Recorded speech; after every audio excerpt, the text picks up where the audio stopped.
Merhaba koçlar. 1-7 Eylül haftası burç yorumlarındasınız.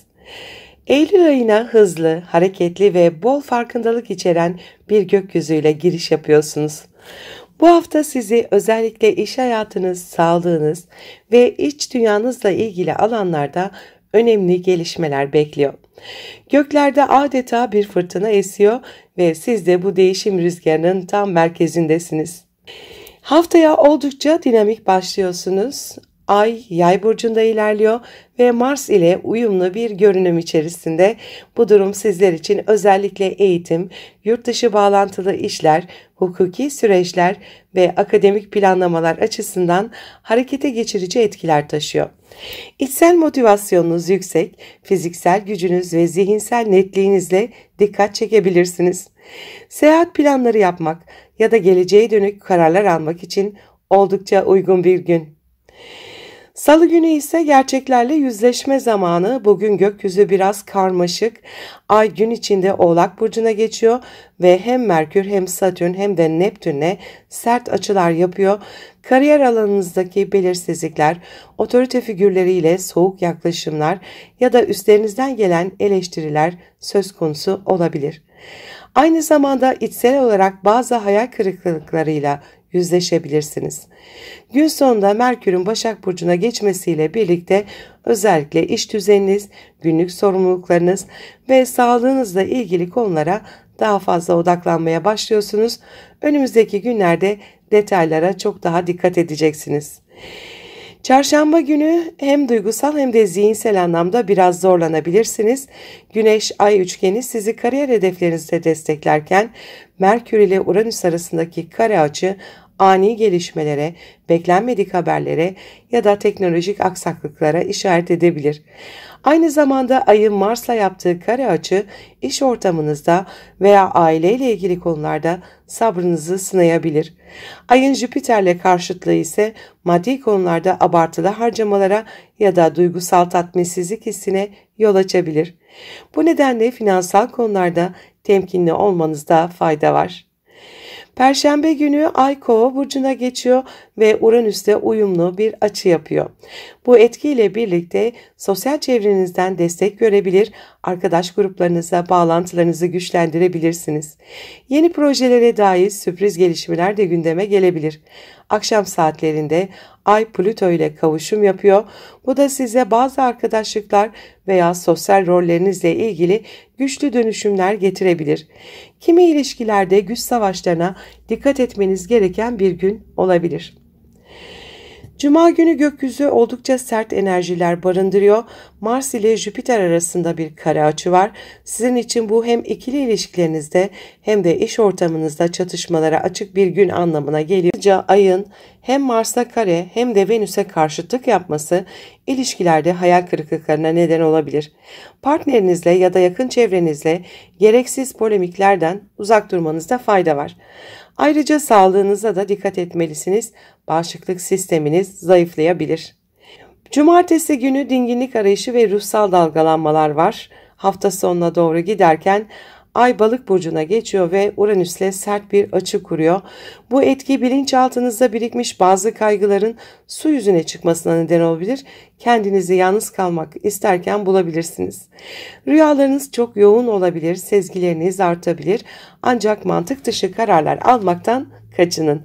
Bugünü mümkün olduğunca sakin, içe dönük ve ruhsal temizlikle geçirmek size iyi gelecektir. Meditasyon, dua, namaz, doğada yürüyüş gibi sizi merkezleyen aktiviteleri tercih edin. Pazar günü ise ay tutulması var. Haftanın en önemli gökyüzü olayı saat 9'u 10 geçe akşam Balık burcunda bir tam ay tutulması gerçekleşiyor. Bu tutulma sizin bilinçaltı, kapanışlar, ruhsal şifalanma ve bırakış alanınızı etkiliyor.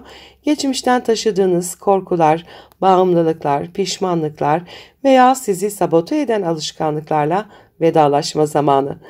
Bu tutulma özellikle duygusal yükleri bırakmak, affetmek ve ruhsal temizlik yapmak açısından çok kıymetli.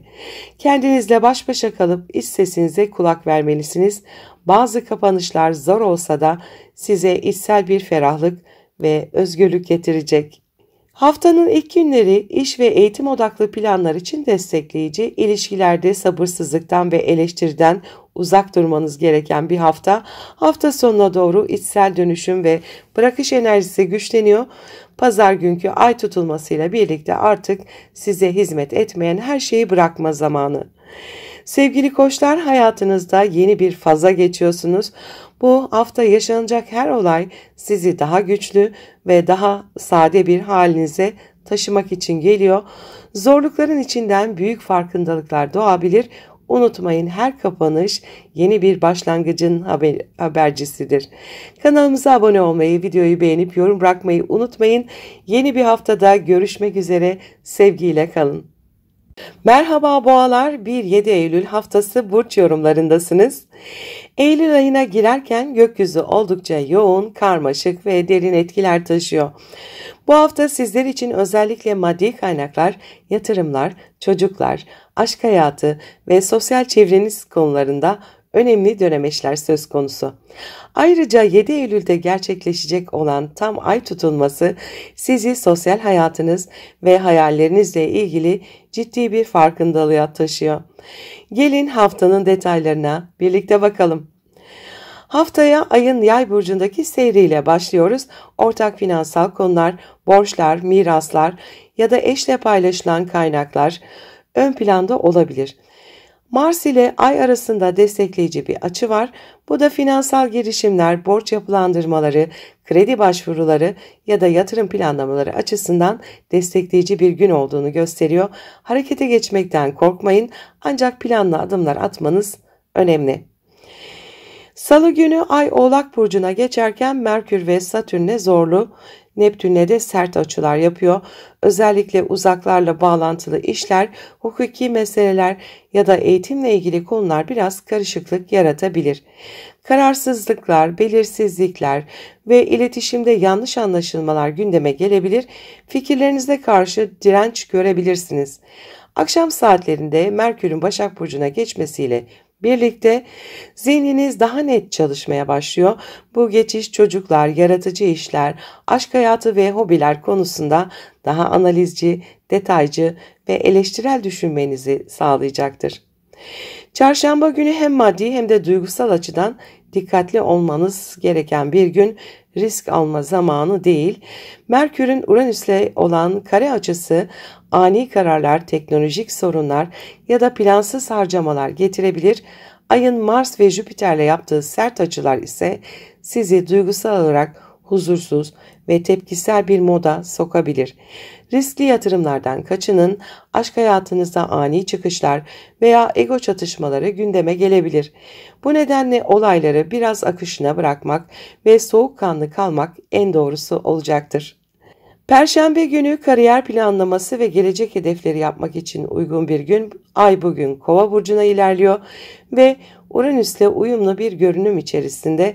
Bu enerji özellikle iş hayatınızda ya da toplum önündeki duruşunuzda yenilikçi fikirlerinizi ortaya koymak için destekleyici.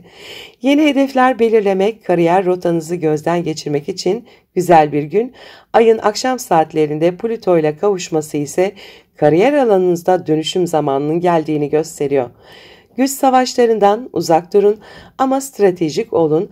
Bazı boğalar için bu otorite figürleriyle önemli konuşmalar anlamına da gelebilir.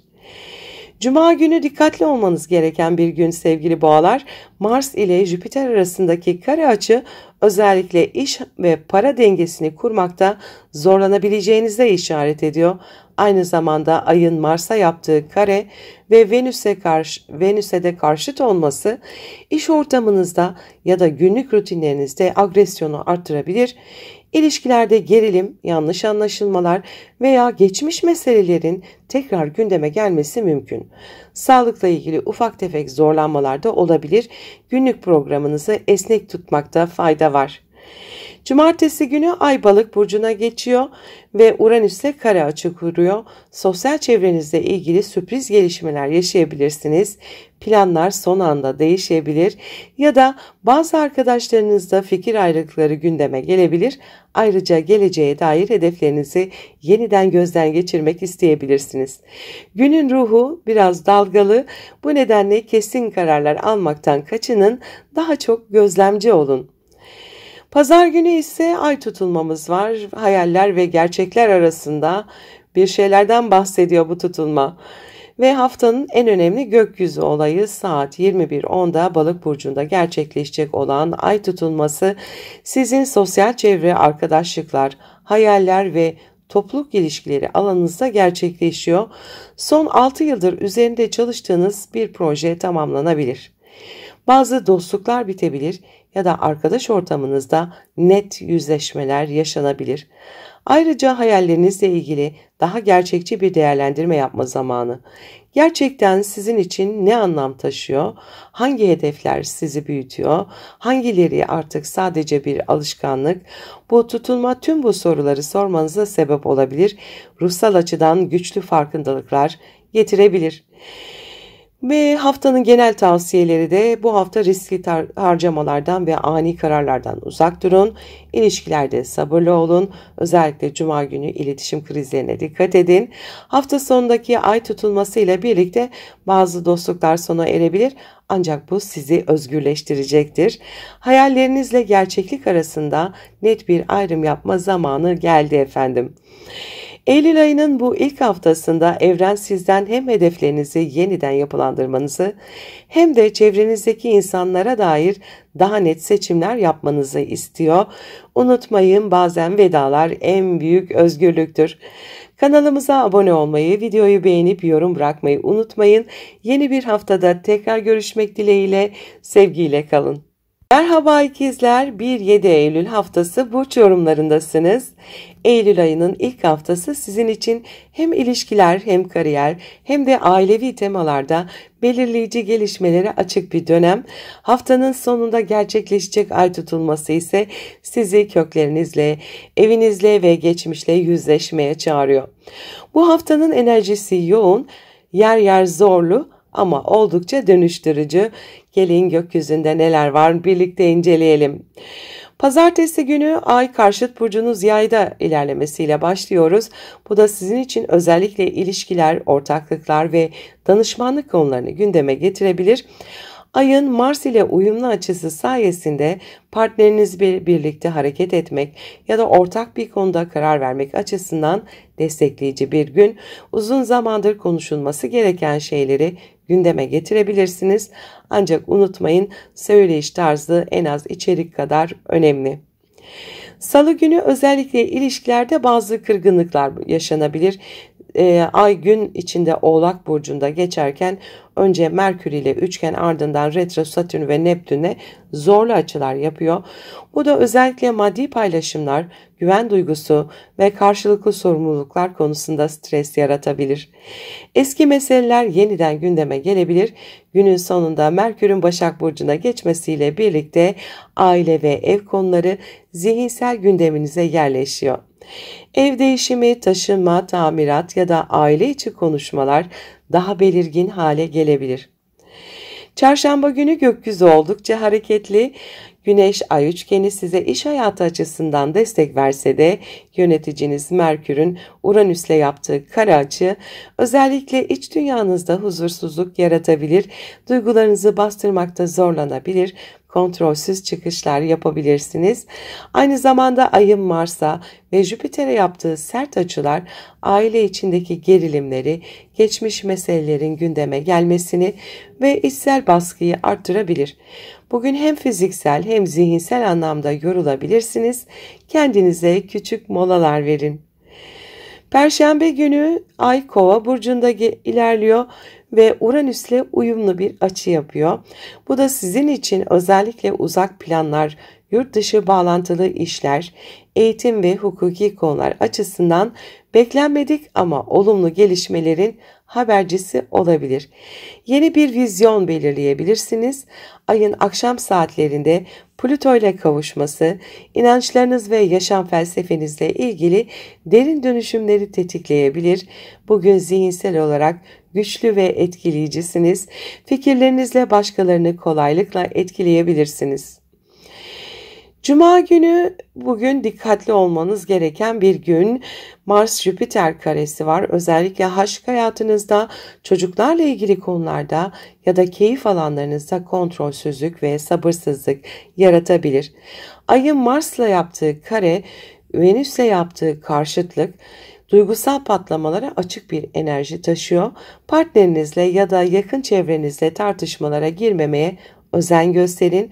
Aynı zamanda maddi konularda da dikkatli olmanız gerekiyor. Harcamalarınızda ani yükselişler olabilir. Cumartesi günü Ay Balık burcuna geçiyor ve Uranüs'le kare açı kuruyor. Bu enerji özellikle kariyer hayatınızda ani gelişmelere, sürpriz tekliflere ya da program değişikliklerine neden olabilir. Bazı ikizler burçları için ani bir görev değişimi ya da üstlerle ilgili stresli bir konuşma anlamına da gelebilir. Kalbinizin sesini dinlerken gerçeklikten uzaklaşmamaya çalışın. Sezgiler güçlü ama kararsızlıklar da fazlasıyla yoğun olabilir bugün. Pazar günü ise ay tutulması günü ve haftanın en önemli gökyüzü olayı saat 21.10'da Balık burcunda bir tam ay tutulması gerçekleşiyor. Bu tutulma sizin ev, yuva, aile, içsel güvenlik ve geçmişle ilgili alanlarınızı etkiliyor. Taşınma, ev değişikliği, aile içi yüzleşmeler ya da ebeveynlerle ilgili konular gündeminize oturabilir. İçsel olarak bazı şeyleri geride bırakmak, geçmişi affetmek ve bir dönemi kapatmak isteyebilirsiniz. Bu tutulma aynı zamanda kariyerinizde de bir yön değişikliklerine işaret ediyor olabilir. Sizi yoran bir döngüyü bırakıp daha huzurlu bir düzene geçme isteğiniz oldukça belirgin olacak. Hafta için genel tavsiyeler ise ilişkilerde aceleci ve keskin olmaktan kaçının. Aile içi meseleleri çözmek için doğru zaman ancak empati şart. Kariyerde ve sosyal hayatta ani gelişmelere açık olun, esnek kalın. Ay tutulmasıyla birlikte geçmişin yüklerini bırakma zamanı geldi efendim. Sevgili ikizler, bu hafta hayatınızın temellerine dair önemli kararlar alma eşiğindesiniz. Geçmişi onurlandırarak kapatmak, geleceğe sağlam adımlarla yürümek için harika bir zaman. Gökyüzü sizi destekliyor ama yönü siz belirliyorsunuz. Kanalımıza abone olmayı unutmayın, videoyu beğenin, yorum bırakmayı unutmayın. Yeni bir haftada görüşmek üzere, sevgiyle kalın. Merhaba yengeçler, 1-7 Eylül haftası burç yorumlarındasınız. Eylül ayının bu ilk haftasında gökyüzü size derin duygusal dönüşümler, zihinsel uyanışlar ve geçmişle yüzleşme fırsatları sunuyor.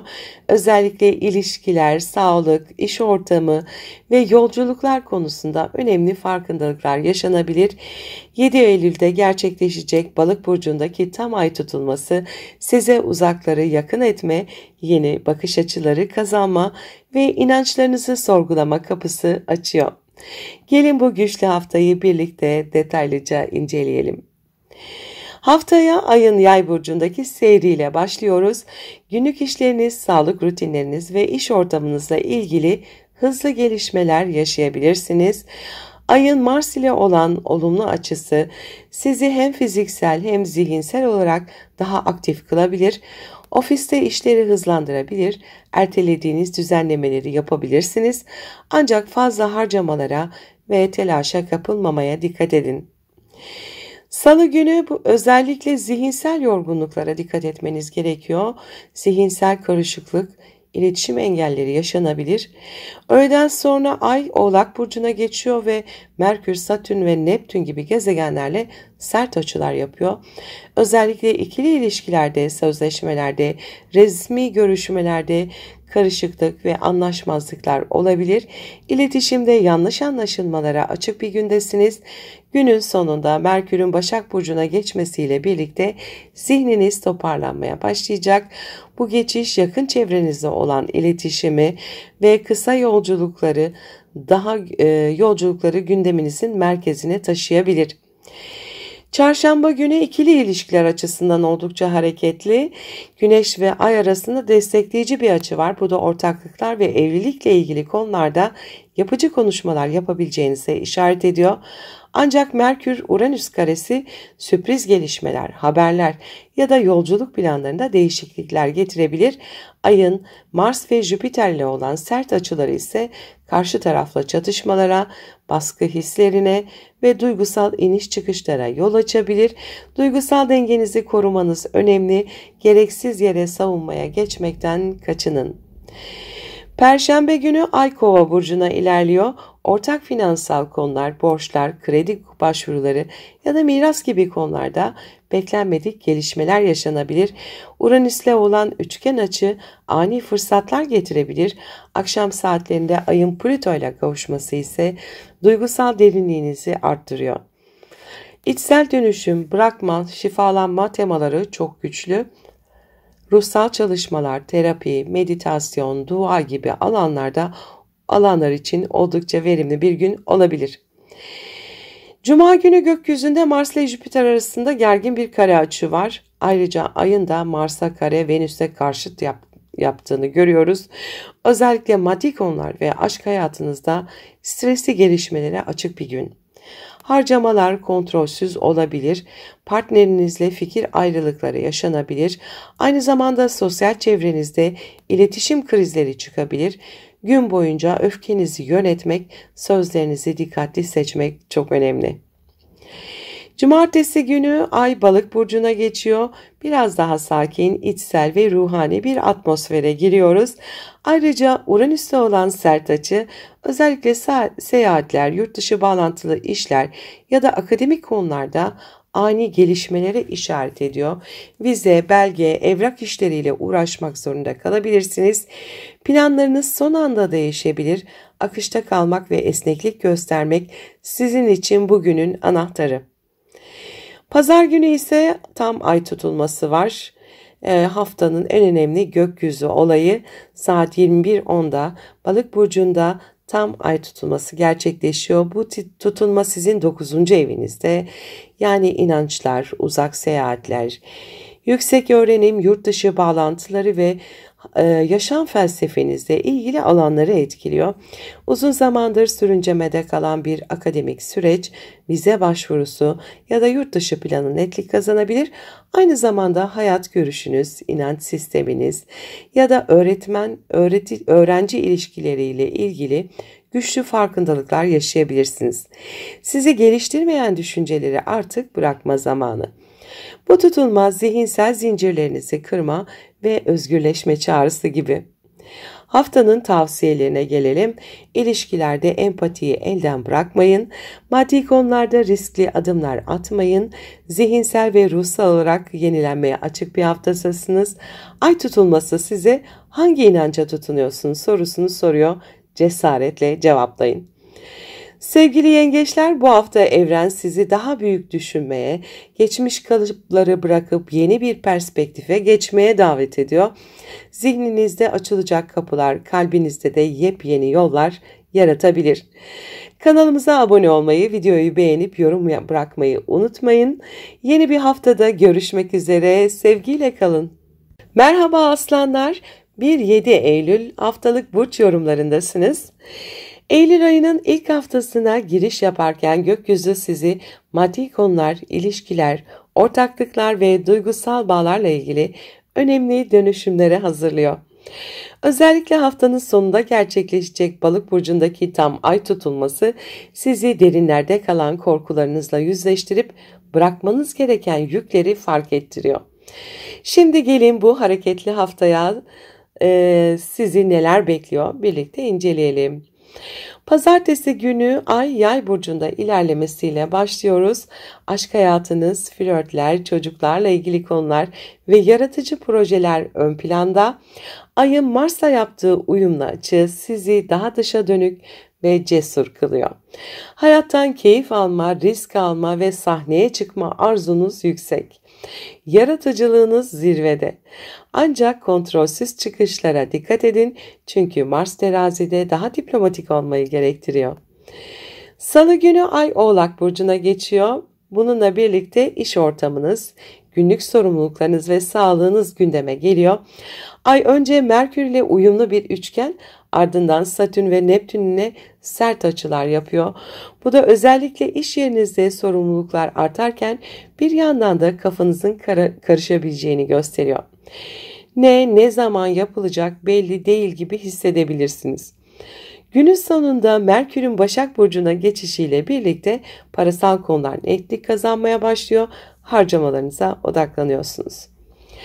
Çarşamba günü Güneş ile Ay arasında güzel bir üçgen açı var.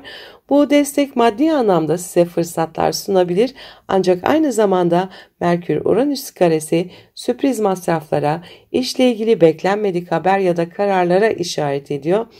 Ayın Mars'a ve Jüpiter'e yaptığı sert açılar özellikle iş ortamında stresli diyaloglara ve hızlı karar alma ihtiyacına neden olabilir. Bu da bütçe dengenizi zorlayabilir, mümkün olduğunca acele kararlar almaktan kaçının. Perşembe günü Ay Kova burcuna geçiyor ve burası sizin ilişkiler eviniz. Bugün gerek özel hayatınızda gerek iş ortaklıklarında ani farkındalıklar ve sürpriz gelişmeler yaşayabilirsiniz. Uranüs'te olan olumlu açı sayesinde değişime açık olursanız kazançlı çıkarsınız. Akşam saatlerinde Ay'ın Plüto ile kavuşması özellikle ikili ilişkilerde dönüşüm, yüzleşme ve duygusal çözülmelere açık bir süreci tetikleyebilir. Bastırdığınız duygular artık görünür olabilir. Cuma günü Mars-Jüpiter karesi aktif. Bu da sizin hem kariyer hem özel yaşamınızda bazı gerginlikleri tetikleyebilir. Fazla risk almak, kontrolü kaybetmek ya da aşırı özgüven göstermek bugün ters tepebilir. Ayın hem Mars'a kare hem de Venüs'e karşıt açı yapması özellikle aşk hayatınızda sürtüşmelere, kıskançlıklara ya da duygusal patlamalara neden olabilir.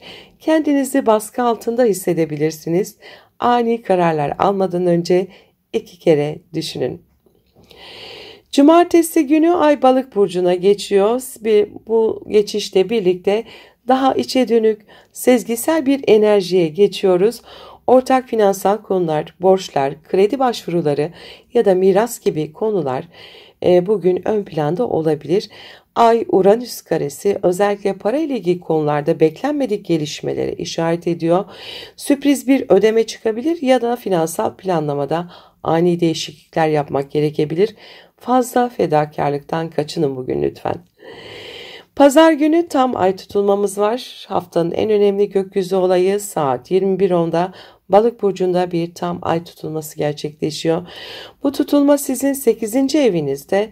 Bu da size finansal krizler, borçlar, başkalarından gelen destekler, psikolojik derinlikler ve şifalanma temalarını taşıyor.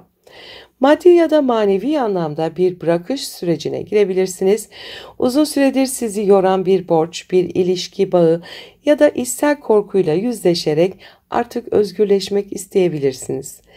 Bu tutulma aynı zamanda spiritüel anlamda derin bir arınma enerjisi taşıyor. Ruhsal çalışmalar yapmak, terapiye başlamak ya da içsel yüzleşmeler için harika bir zaman. Gelelim haftanın tavsiyelerine. Aşk hayatında ego çatışmalarına dikkat edin bu hafta. Maddi konularda riskli adımlardan kaçının. İkili ilişkilerde derin konuşmalar için uygun bir hafta. Ay tutulması ile birlikte artık size yük olan duygulardan kurtulma zamanı efendim. Bu hafta gökyüzü sizden güçlü olmayı değil, gerçek anlamda dönüşmeyi istiyor. Kontrolü bırakın, iç sesinizi dinleyin ve hayatınızdan gitmesi gereken şeyleri onurlandırarak uğurlayın efendim. Kanalımıza abone olmayı, videoyu beğenip yorum bırakmayı unutmayın lütfen. Yeni bir haftada yeniden görüşmek üzere. Sevgiyle kalın. Merhaba Başaklar, 1-7 Eylül haftası burç yorumlarındasınız. Güneşin burcunuzda parlamasıyla birlikte sahnede olduğunuz, dikkatlerinizi üzerinize çevirdiği bir döneme girmiş bulunuyorsunuz. Bu hafta kendinizi yeniden yapılandırma, karar alma ve hayatınızı sadeleştirme arzunuz yüksek. Ancak 7 Eylül'de karşıt burcunuz Balık'ta gerçekleşecek olan tam ay tutulması özellikle ikili ilişkiler alanında derin yüzleşmeler, tamamlanmalar ve kopuşlar getirebilir. Hadi gelin gökyüzü bu hafta sizin için neler söylüyor? Birlikte bakalım. Haftaya ayın yay burcundaki hareketiyle başlıyoruz. Ev, aile, gayrimenkul ve iç huzur konuları gündeminize taşınıyor. Ayın Mars'la yaptığı uyumlu açı sizi ev içinde düzenlemeler yapmaya, taşınma ya da tadilat gibi konulara yönlendirebilir. Ancak biraz aceleci davranmaya meyilli olabilirsiniz. Aile bireyleriyle olan ilişkilerde sabırlı olun. Fikir ayrılıklarına girerseniz yapıcı olmaya çalışın.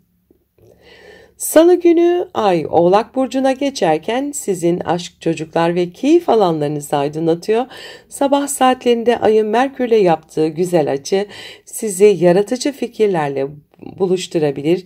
Yazmak, çizmek, konuşmak, içerik üretmek isteyen Başaklar için verimli bir sabah olabilir. Fakat gün ilerledikçe ayın retro Satürn ve Neptün'le yaptığı sert açılar partner ilişkilerinde kafa karışıklığına ya da hayal kırıklığına yol açabilir. Beklentilerinizi düşük tutun. Günün sonunda Merkür burcunuza geçiyor. Artık söz sizin, zihniniz keskinleşiyor. İfade gücünüz artıyor. Çarşamba günü ay Oğlak Burcu'nda ilerliyor. Sizin için hem üretkenlik hem de duygusal olarak tatmin arayışı ön planda olacak. Güneşle ay arasındaki uyumlu açı kendinize olan güveninizi arttırıyor. Ancak Merkür-Uranüs karesi özellikle eğitim, yolculuklar ya da sosyal medya gibi alanlarda ani gelişmelere ve zihinsel dağınıklığa işaret edebilir. Ayın Mars'a ve Jüpiter'e yaptığı sert açılar iş aşk dengesi kurmakta zorlanmanıza neden olabilir. Özellikle çocuklarla ya da sevgilinizle yaşanabilecek restleşmelere karşı temkinli olun. Perşembe günü ay Kova burcuna geçiyor ve Kova burcuna geçmesiyle birlikte günlük işler, sağlık, beslenme, iş ortamı gibi konular gündeme geliyor. Uranüs'e yapılan olumlu açı sayesinde çalışma düzeninizde ani bir değişiklik ya da pratik bir çözüm bulabilirsiniz. Yeni sistemler kurmak adına çok güzel bir gün. Ay-Plüton kavuşumu ise özellikle sağlığınızla ilgili köklü değişiklik yapma kararı almanıza neden olabilir. Diyet, detoks, düzenli egzersiz için uygun bir başlangıç günü. Cuma günü Mars ile Jüpiter arasında bir kare açı var. Sizin para ve özdeğer konularınızı tetikliyor. Ayın Mars'a kare, Venüs'e karşıt açı yapmasıyla birlikte iş arkadaşlarınızla ya da günlük hayatta birlikte olduğunuz insanlarla gerilimler yaşanabilir. Aynı zamanda maddi konularda ani harcamalar ya da beklentinizin dışında gelişen durumlarla karşılaşabilirsiniz. Partnerinizle olan ilişkilerinizde karşılıklı fedakarlık dengesine dikkat edin. Aşırı eleştirel olmamaya çalışın. Cumartesi günü Ay Balık burcuna geçiyor ve siz sevgili Başakların tam karşıt burcuna ilerliyor. Bu da ilişkilerin, evliliklerin, ortaklıkların mercek altına alınacağı anlamına geliyor. Ay-Uranüs karesi özellikle partnerinizin tavırlarında ani değişikliklere ya da sizde kafa karışıklığına neden olabilir. Duygularınızla mantığınız çarpışabilir. Bugün kontrolü bırakmak önemli. Her şeyi çözmek zorunda değilsiniz. Ve geldik pazar gününe. Bugün tam ay tutulması var. En önemli gökyüzü olayı bu haftanın saat 21.10'da Balık burcunda tam ay tutulması gerçekleşiyor. Bu sizin ikili ilişkiler evinizi aydınlatıyor. Bu tutulma bir ilişkinin dönüm noktasına getirebilir. Bitmesi gereken bitip sizi yoran yüklerden özgürleşebilirsiniz ya da artık ciddiyet isteyen bir ilişkinin sorumluluğunu üstlenebilirsiniz. Aynı zamanda iş ortaklıkları, hukuki konular, danışmanlıklar ve sözleşmeler gündeme gelebilir. Ben ile biz arasındaki dengeyi kurmak artık şart. Gelelim haftanın tavsiyelerine. İkili ilişkilerde net olun ama kırıcı olmayın. Sağlık ve günlük düzeninize dikkat edin. Kendinize yatırım yapmaya devam edin. Ay tutulmasıyla birlikte yürüyor muyuz sorusuna cesaretle cevap verin. Sevgili Başaklar, bu hafta adeta bir yol ayrımındasınız. Ya kendinizle barışacaksınız ya da sizi yoran bağları sevgiyle serbest bırakacaksınız. Cesaretinizi toplayın. Çünkü yeni bir siz doğmak üzere. Kanalımıza abone olmayı, videoyu beğenmeyi ve yorum bırakmayı unutmayın lütfen. Yeni haftada yeniden görüşmek üzere. Sevgiyle kalın.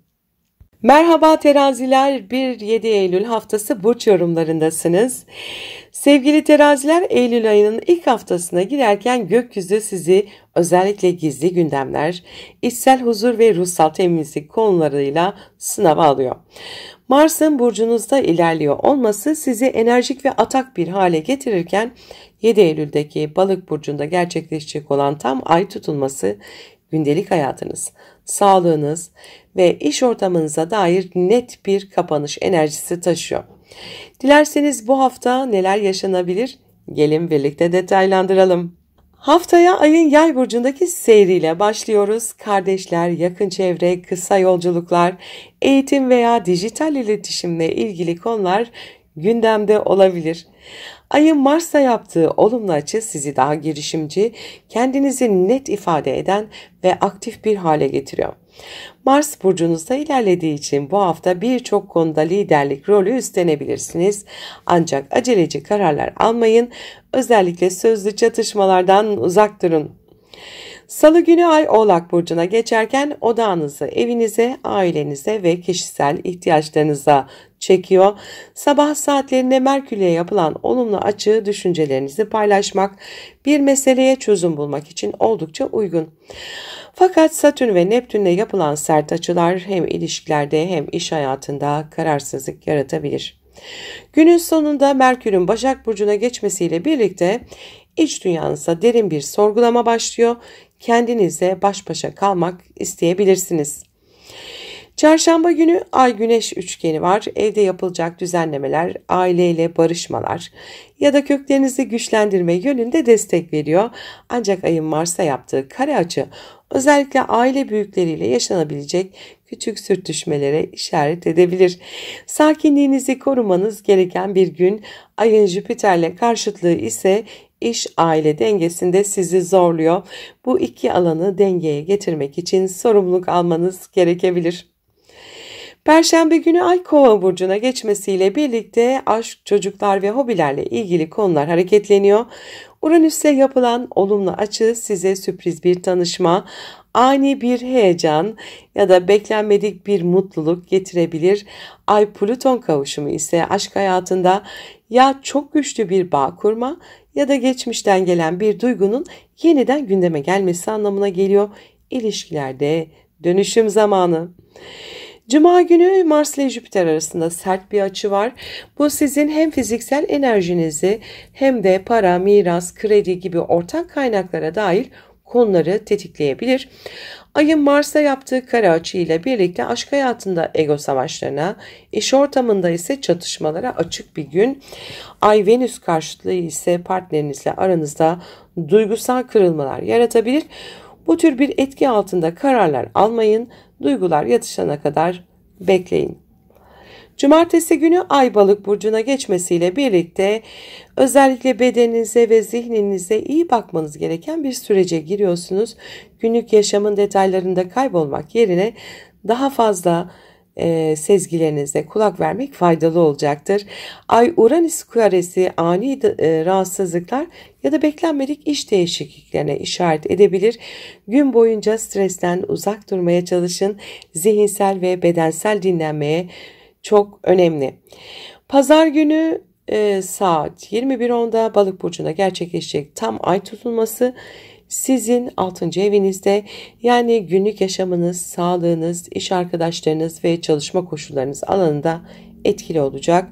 Uzun süredir sizi yoran bir iş, verimsiz bir düzen ya da sağlığınıza zarar veren alışkanlık artık bitebilir. Bu tutulma sayesinde yeni bir yaşam düzenine geçiş yapabilirsiniz. Aynı zamanda geçmişte kaçırdığınız Bazı fırsatlar elinize geçebilir. Bazı kaçtığınız sorumluluklarla da yüzleşmek zorunda kalabilirsiniz. Gelelim haftanın tavsiyelerine. Haftanın ilk yarısı enerjinizi doğru yönlendirin. Ani çıkışlardan kaçının. Aşk ve aile ilişkilerinde dönüşüm yapma zamanı, kontrolü bırakın. Ay tutulmasıyla birlikte sağlığınız ve günlük düzeninizde önemli farkındalıklar yaşayabilirsiniz. Ruhsal detoks, şifa çalışmaları, namaz, dua, içe dönüş için harika bir hafta olabilir. Sevgili teraziler, gökyüzü sizden artık sürekli denge sağlamak yerine bazı şeyleri olduğu gibi kabul edip bırakmanızı istiyor. Bu hafta iç sesinize güvenin, kontrol etmeyi değil, akışta kalmayı deneyin. Kanalımıza abone olmayı, videoları beğenmeyi ve düşüncelerinizi yorumlara yazmayı unutmayın lütfen. Yeni bir haftada yeniden görüşmek üzere. Sevgiyle kalın. Merhaba akrepler, 1-7 Eylül haftası burç yorumlarındasınız.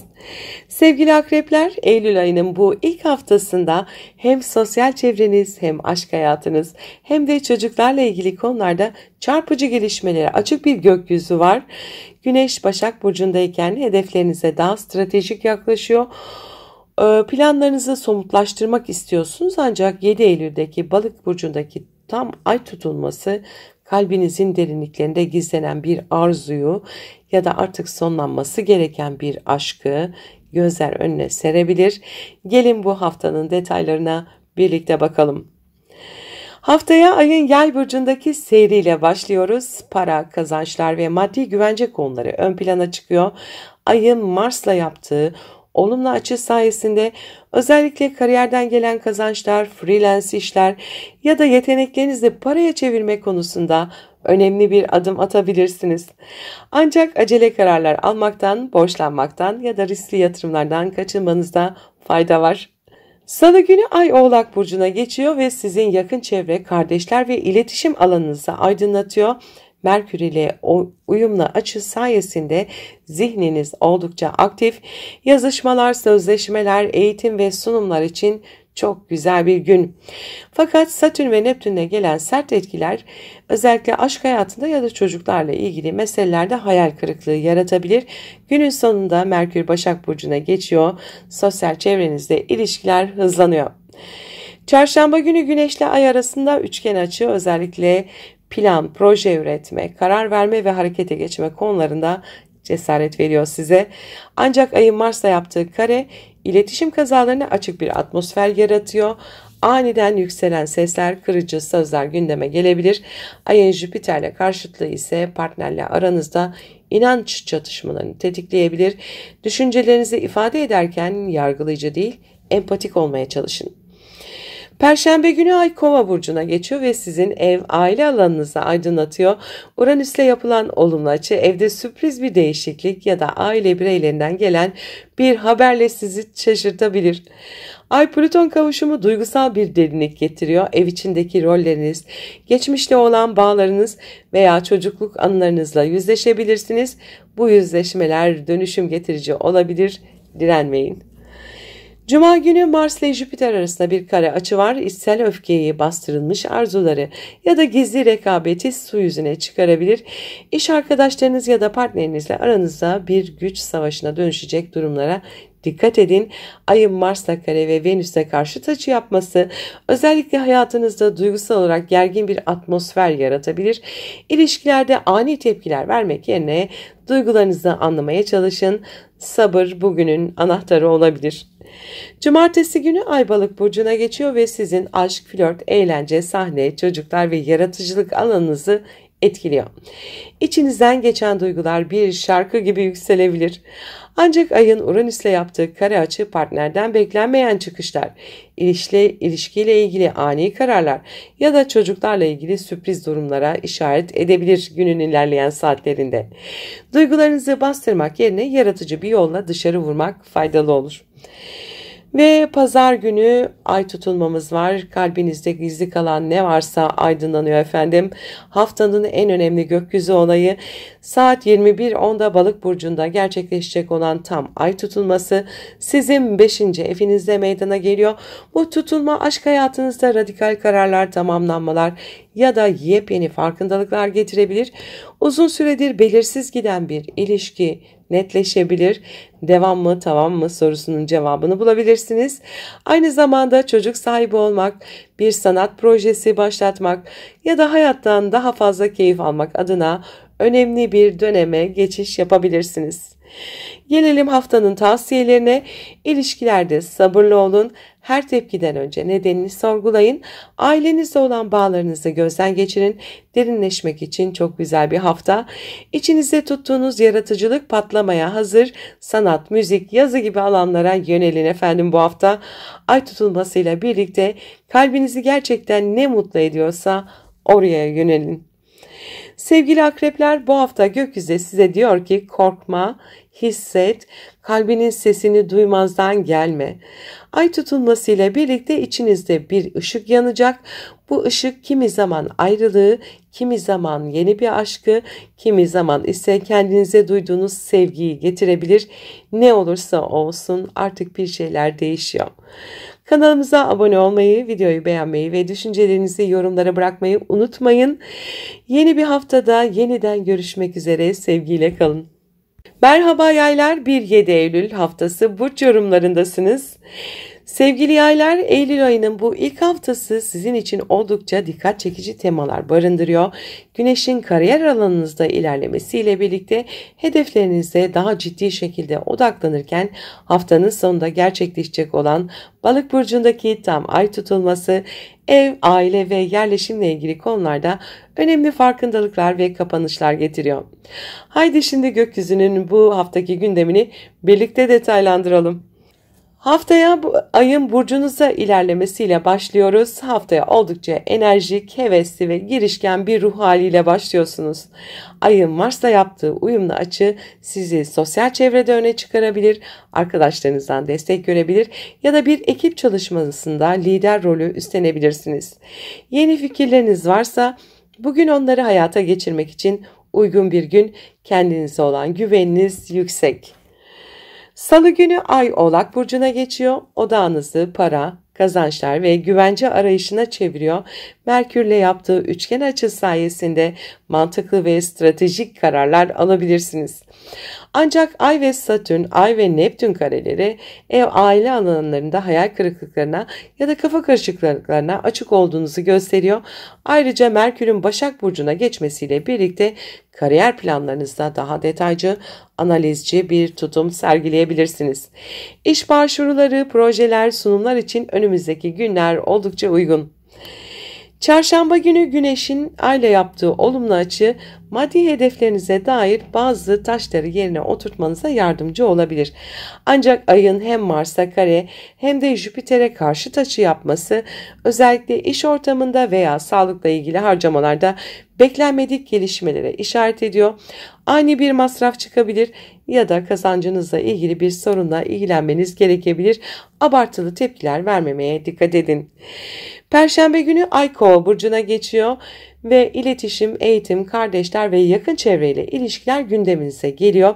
Uranüs'te yaptığı üçgen açı ani bir haber almanıza, bir eğitim fırsatına ya da sürpriz bir seyahate işaret edebilir. Ayın Plüton'la kavuşumu ise bir konuşmanın ya da bir bilginin sizi duygusal olarak derinden etkilemesi anlamına gelebilir. Zihinsel yoğunluk yüksek bugün. Cuma günü Mars ile Jüpiter arasında bir sert açı var. Arkadaşlık ilişkilerinde gerilim yaratabilir. Beklentilerinizi açık ifade edemediğiniz durumlarda içsel öfke oluşabilir.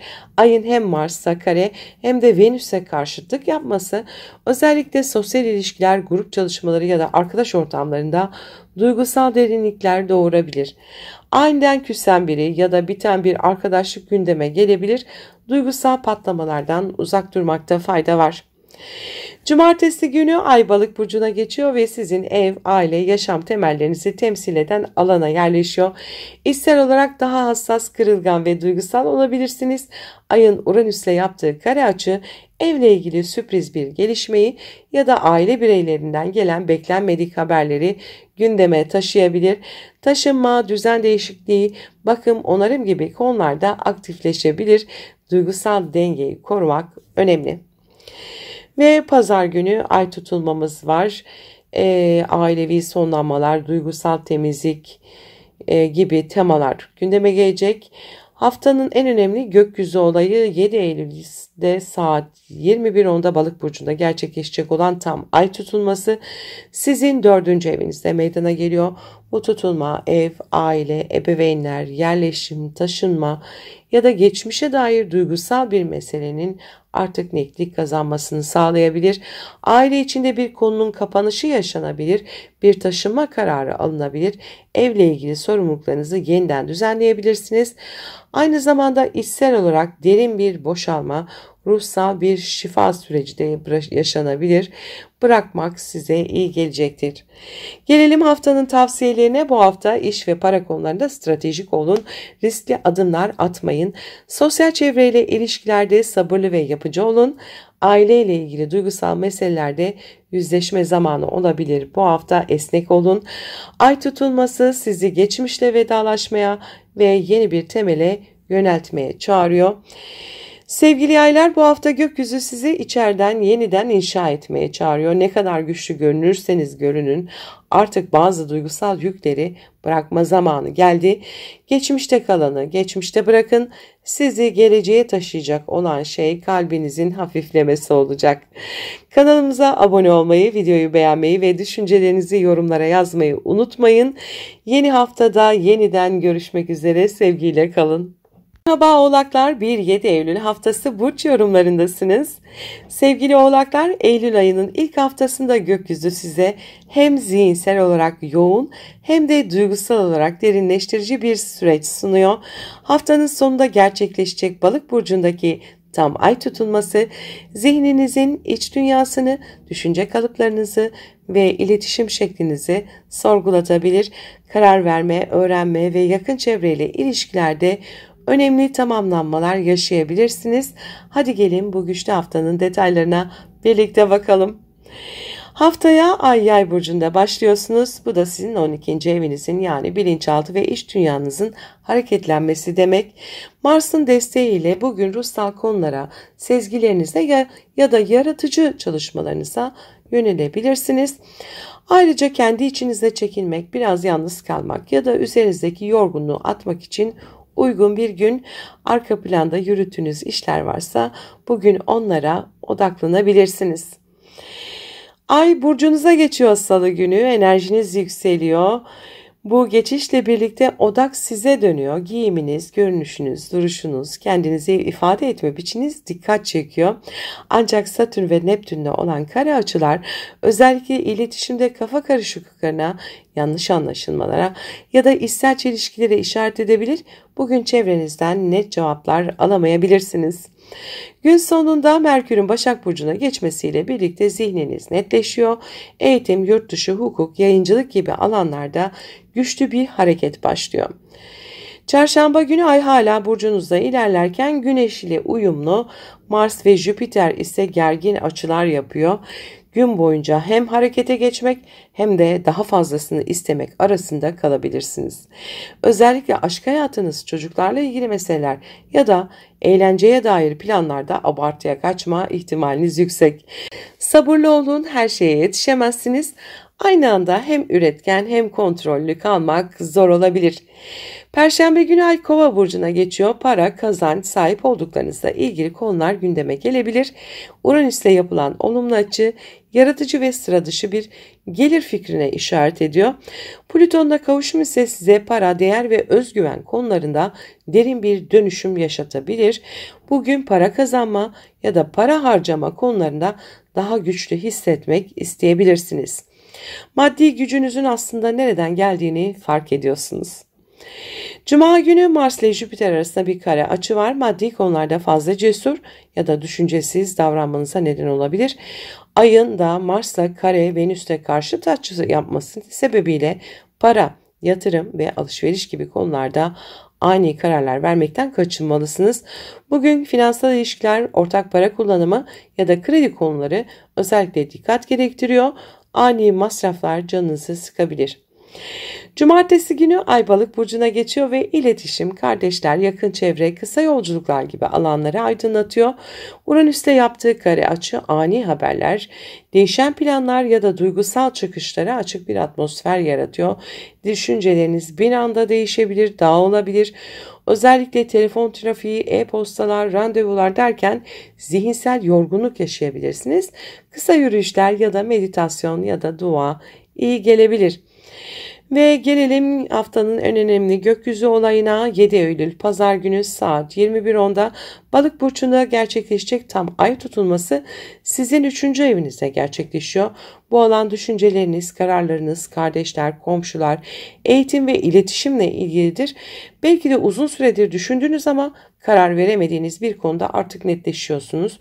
Belki de çevrenizle kurduğunuz bazı bağlantılar anlamını yitiriyor ve sona eriyor olabilir. Bu tutulma sizi zihinsel olarak hafiflemek, kalabalık düşüncelerden özgürleşmek ve daha sade, net bir düşünce sistemine geçmek için güçlü bir fırsat. Gelelim haftanın tavsiyelerine. Duygusal kararlar almadan önce gerçekliği analiz edin.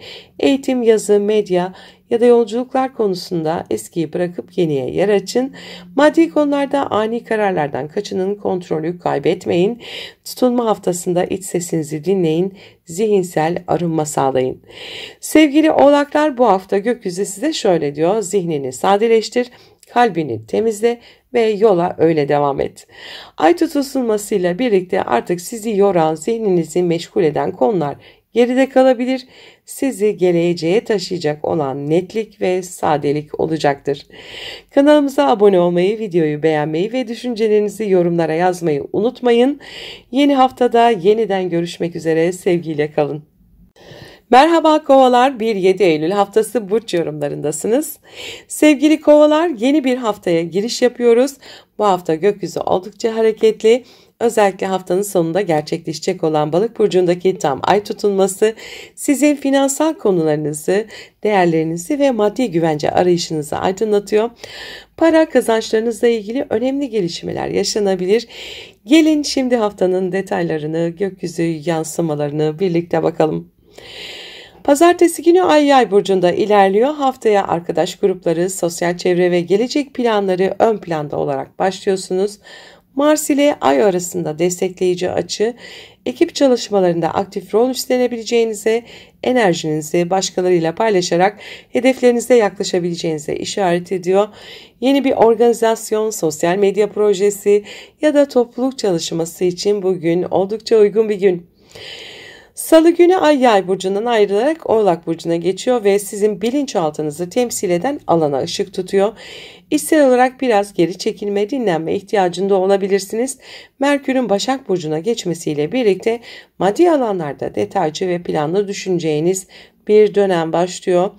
Borçlar, vergiler, krediler gibi finansal meselelerde kontrolü ele almak için bu hafta önemli olabilir. Ayın Satürn ve Neptün'le yaptığı gergin açılar ise maddi kararlarda biraz belirsizlik yaratabilir. Dikkatli olun. Çarşamba günü Ay hala bilinçaltı alanınızda ilerlerken Mars ve Jüpiter ile sert açılar yapıyor. Bu da içsel baskıların, kontrol edemediğiniz öfke ya da kaygıların yüzeye çıkmasına neden olabilir. Ailevi bir mesele, geçmişten gelen bir konu ya da bastırılmış bir duygu sizi yorabilir. Özellikle ev ve iş arasında denge kurmakta zorlanabilirsiniz. Meditasyon, terapi, dua, namaz veya yalnız kalmak size iyi gelecektir. Perşembe günü ay artık sizin burcunuza geçiyor sevgili kovalar. Bu da demek oluyor ki artık odak sizsiniz. Kendinizi daha enerjik, görünür ve motive hissedebilirsiniz. Ayın Uranüs'te yaptığı uyumlu açı size sürpriz bir destek, ani bir farkındalık ya da beklenmedik ama sevindirici bir gelişme getirebilir. Plüton'la kavuşum ise güçlü bir değişim enerjisini beraberinde getiriyor. Bugün kendinizi ifade etmekten çekinmeyin. Cuma günü Mars ile Jüpiter arasında bir kare açı var. Aşk, çocuklar ya da hobiler gibi alanlarda gerilimli enerjiler yaratabilir. Aynı zamanda Ay'ın Mars'a kare, Venüs'e karşıt açısı da hem özel ilişkilerde hem de sosyal ortamda sürtüşmelere neden olabilir. Karşınızdaki insanlardan gelen tepkiler sizi şaşırtabilir. Bu bir ego savaşı değil, bir denge arayışı, sakin kalmak önemli. Cumartesi günü Ay Balık burcuna geçiyor ve sizin para evinizi aydınlatıyor. Ancak Uranüs'te yaptığı kare açı maddi anlamda beklenmedik bir gelişmeyi gündeme getirebilir. Hesapta olmayan bir harcama ya da gelirde ani bir değişim söz konusu olabilir. Maddi değerlerle ilgili algınızın değişmeye başlayacağı bir süreçtesiniz. Para kazanma biçiminizi gözden geçirin. Ve geldik haftanın en önemli gökyüzü olayına. 7 Eylül saat 21.10'da Balık burcunda gerçekleşecek olan tam ay tutulması sizin ikinci evinizde. Yani para, kazanç, maddi güvenlik ve özdeğer alanınızda gerçekleşiyor. Bu tutulma artık bir dönemin kapanışını getiriyor. Bir işten ayrılmak, yeni bir gelir modeline geçmek, maddi güvencenizi başka yollarla oluşturmak gibi önemli kararlar alabilirsiniz. Aynı zamanda öz değerinizi sorgulayacağınız, ben neye layığım, neye gerçekten değer veriyorum diye düşüneceğiniz derin bir süreç başlatıyor. Gelelim haftanın tavsiyelerine. Maddi alanda yeni kararlar almadan önce netlik kazanın. Duygusal tepkilerle değil, stratejik düşünerek hareket edin. Tutulma sonrası kazanç modeliniz değişebilir. Esnek olun. Duygusal ilişkilerde güç savaşlarından uzak durun. Sevgili kovalar, bu hafta gökyüzü sizden şunu istiyor. Gerçekten neye sahipsin ve onun kıymetini biliyor musun? Ay tutulması size hem içsel hem dışsal anlamda bir hesaplaşma getiriyor. Bu süreçte sadeleşin, yükleri bırakın, güveninizi yeniden tanımlayın. Kanalımıza abone olmayı, videoyu beğenmeyi ve düşüncelerinizi yorumlara yazmayı unutmayın. Yeni bir haftada yeniden görüşmek üzere, sevgiyle kalın. Merhaba balıklar, 1-7 Eylül haftası burç yorumlarındasınız. Sevgili balıklar, bu hafta gökyüzünde çok güçlü etkiler var ve sizin için yılın en önemli zamanlarından biri olabilir. Çünkü bu hafta sizin burcunuzda, yani yükselenizde gerçekleşecek bir tam ay tutulması var. Hayatınızda önemli bir dönem kapanıyor ve yepyeni bir dönem başlıyor olabilir. Kendinizi, ilişkilerinizi, yönünüzü, duruşunuzu değiştirebileceğiniz güçlü bir evrim noktasındasınız. Hadi şimdi detaylara birlikte bakalım. Pazartesi günü Ay Yay burcunda ve sizin kariyer alanınızı aydınlatıyor. Haftaya iş, sorumluluklar, toplumsal hedefleriniz, odak noktanızda başlıyorsunuz. Mars'tan gelen destekle bugün iş ortamında kendinizi ortaya koyabilir, liderlik edebilir veya önemli bir projeye adım atabilirsiniz. Ancak içten içe değişen bir şey var. Sezgilerinizi hafife almayın. Karar verirken duygularınız size rehberlik edebilir. Salı günü Ay Oğlak burcuna geçiyor. Arkadaş çevreniz ve sosyal ilişkileriniz ön plana çıkıyor. Ancak Ay'ın Satürn ve Neptün'le yaptığı gergin açılar nedeniyle çevrenizde bazı duygusal mesafeler oluşabilir. Gerçek niyetler sorgulanabilir. Kimin sizinle gerçekten aynı yolda yürüdüğünü sorabilirsiniz. Aynı gün Merkür'ün Başak burcuna geçmesiyle birlikte ikili ilişkilerde iletişim daha net ve analitik hale geliyor. Çarşamba günü bugün duygularınız oldukça yoğun. Ay ve hem Mars'a hem de Jüpiter'le gergin açılar yapıyor Ay. İç dünyanıza, geçmişe ait bazı anılar, kırgınlıklar veya bastırılmış duygular ortaya çıkabilir. Hayatınızda, bilinçaltınızda temizlik yapmanın, zihninizi ve kalbinizi sadeleştirmenin tam zamanı. Ayın bulunduğu ev size biraz geri çekil, dinlen ve kendini toparla diyor. Perşembe günü Ay Kova burcuna geçiyor. Yani sizler için 12. ev etkisi devrede. Bu da içe çekilme, dinlenme ve ruhsal temizlik zamanı demek. Ayın Uranüs'e olumlu açısı sürpriz bir ilham ya da bir rüya ya da bir farkındalık getirebilir. Ay ve Plüton kavuşumu size içsel dönüşümün işaretçisi. Bugün biraz yalnız kalmak, kendinizle vakit geçirmek ruhsal anlamda çok besleyici olabilir. Cuma günü Mars'la Jüpiter arasında bir kare açı var. Özellikle ailevi konular ya da içsel güvenlik alanında bir gerilim yaratabilir. Aynı zamanda Ay'ın Mars'la ve Venüs'le yaptığı sert açılarda ilişkilerde kırgınlıklara, eski konuların tekrar gündeme gelmesine neden olabilir. Özellikle eş, partner ya da yakın bir dostla aranızda ani bir çıkış olabilir. Tepkilerinizi kontrol altına almanız gereken bir gün. Cumartesi günü Ay artık sizin burcunuza geçiyor. Bu sizin için yılın güzel haftalarından birine işaret ediyor. Duygularınız yoğun, sezgileriniz güçlü ve etkileyici bir enerjiyle çevrenize yansıyorsunuz. Ancak Ay'ın Uranüs'le yaptığı kare açı beklenmedik duygusal tepkiler, sürpriz gelişmeler veya yön değişiklikleri getirebilir. Bugün sezgilerinize kulak vermek çok önemli. Ve haftanın en güçlü gökyüzü olayı 7 Eylül Pazar günü saat 21.10'da Balık burcunda gerçekleşecek tam ay tutulması sizin burcunuzda gerçekleşiyor. Bu hayatınızda çok önemli bir dönemin sonunu ve yepyeni bir başlangıcın kapısını temsil ediyor.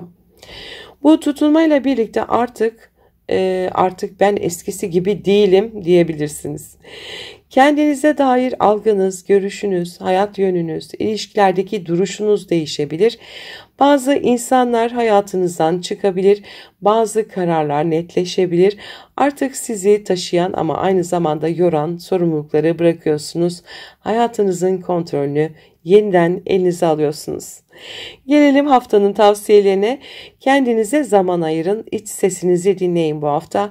Tutulma etkisiyle gelen sonlanmaları dirençle değil, kabulle karşılayın. Sağlığınıza dikkat edin. Vücudunuz size mesaj veriyor olabilir. Bu dönemde yeni bir hayat vizyonu oluşturabilirsiniz. Sevgili balıklar, bu hafta sizler için bir yeniden doğuş zamanı. Ay tutulmasıyla birlikte sizi siz yapan her şeyi gözden geçirip daha sade, daha güçlü ve daha gerçek bir siz yaratma şansına sahipsiniz.